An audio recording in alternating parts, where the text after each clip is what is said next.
Hello everyone, this is Roger. Picture part ulit tayo. Isip Sambon, number 23. Dito ay may apat na picture tayong pagpipilian. Pero bago tayo pumili ay pakinggan natin sasabihin sa audio. Pakinggan natin yung sinasabi. 지수 씨, 지금 무엇을 하고 있어요? 빨래를 하고 있어요.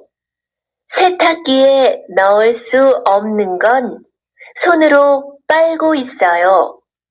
Ulit, pakinggan ulit natin yung tanong. 지수 씨, 지금 무엇을 하고 있어요? 빨래를 하고 있어요. 세탁기에 넣을 수 없는 건 손으로 빨고 있어요.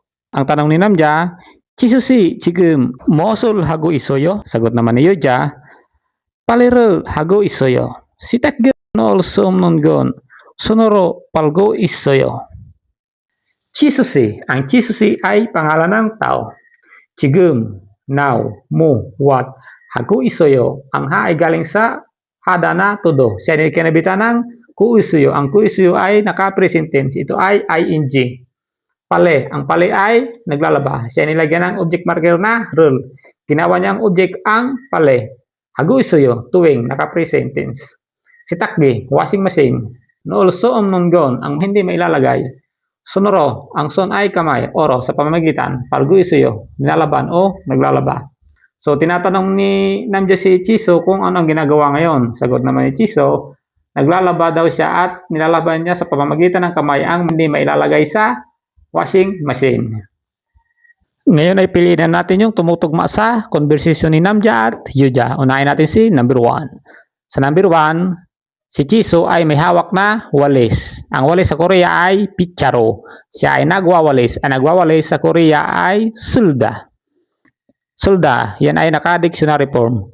Mali ito kasi nagwawalis siya. Dito si Chiso ay naglalaba. Mali ang number 1. Sunod, number 2. Ang number 2 ay may washing machine at naglalaba.